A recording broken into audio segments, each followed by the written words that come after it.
සියලු දෙනා මගේ YouTube channel එකට සාදරයෙන් පිළිගන්නවා. අද මම මේ වීඩියෝ ගෙනලා තියෙන ජනවාරි මාසයේ 14 වෙනිදා නිකුත් කරපු විශේෂ නිවේදනයක් සම්බන්ධව මේ පාසල් සිසුන්ට වැදගත් වෙන ඉදිරි අධ්‍යාපන වර්ෂය සම්බන්ධව අතිවිශේෂ නිවේදනයක් නිකුත් වෙලා තියෙනවා.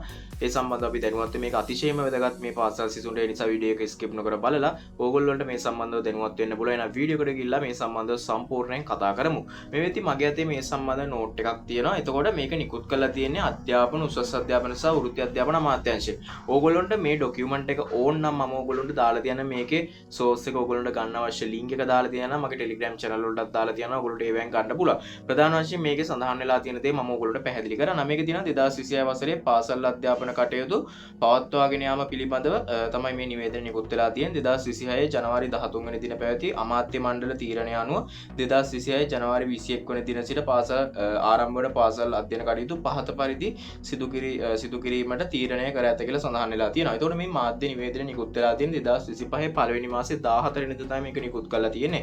2026 වර්ෂයේදී එක ශ්‍රේණියේ ක්‍රියාත්මක කිරීමට යෝජිත නව අධ්‍යාපන ප්‍රතිසංස්කරණ වලට අදාළ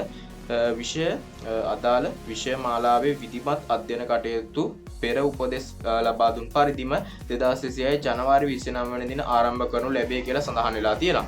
එතකොට 6 ශ්‍රේණිය සඳහා හඳුන්වා දීමට නියමිත නව විෂය නිර්දේශ ක්‍රියාත්මක කිරීම 2027 වර්ෂය දක්වා කල් දමනු ලැබේ කියලා මේකේ විශේෂයෙන් සඳහන් වෙලා තියෙනවා.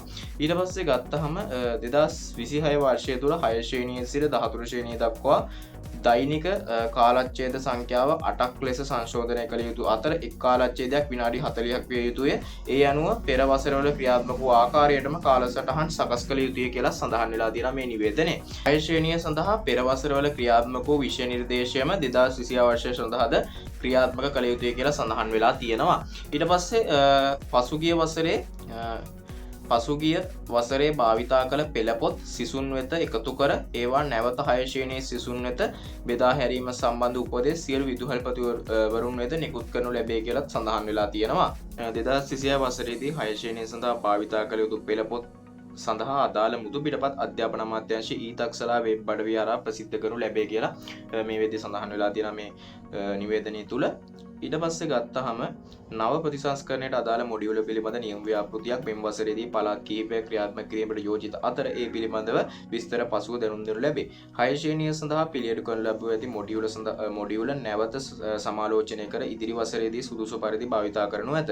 නව අධ්‍යාපන ප්‍රතිසංස්කරණයට අදාළ ගුරු පුහුණු කටයුතු 2026 වසර පුරා අඛණ්ඩව ක්‍රියාත්මක කරනු ඇත කියලා සඳහන් වෙලා තියෙනවා. ඊට පස්සේ නව අධ්‍යාපන ප්‍රතිසංස්කරණයට ක්‍රියාත්මක කිරීමට යෝජිත මානව සම්පත් සංවර්ධනය යටිතල පහසුකම් සංවර්ධනය පරිපාලන සංශෝධිත හා තක්සේරු ක්‍රියාවලිය වැඩි දියුණු කිරීම සහ පුළුල් මහජන දැනුවත් කිරීම යන ප්‍රවේශයන් 2026 වර්ෂය තුල අඛණ්ඩව ක්‍රියාත්මක කරනු ඇත කියලා වැඩිදුරටත් සඳහන් වෙලා තියෙනවා. ඊට පස්සේ ගත්තාම යෝජිත නව අධ්‍යාපන ප්‍රතිසංස්කරණයට අදාළව මෙතෙක් සකස් කර ඇති සංකල්ප පත්‍රිකා විෂයමාලා රාමුව සහ සියලු මොඩියුල විවෘත හා පුළුල් මහජන සංවාදයක් සඳහා මහජනතාව වෙත විවෘත කරනු ලැබේ කියලා සඳහන් වෙලා තියෙනවා. ඒකට මේ නිවේදනයේ මේ සම්බන්ධව තමයි ඔයගොල්ලෝ දැනුවත් කරන්න තිබ්බේ. ඔයගොල්ලෝ මේ සම්බන්ධව සම්පූර්ණයෙන් දැනුවත් වෙන්නේ නැති කියලා හිතනවා. කලින් කිය විදිහට ඔයගොල්ලෝට ලින්ක් එක ගන්න පුළුවන්. මේ ඩොකියුමන්ට් එක දාලා ලින්ක් මම දාලා තියන කැමති කටට එදින බලන්න පුළුවන්. එහෙනම් අපි අලුත් වීඩියෝ එකකින් හම්බෙමු.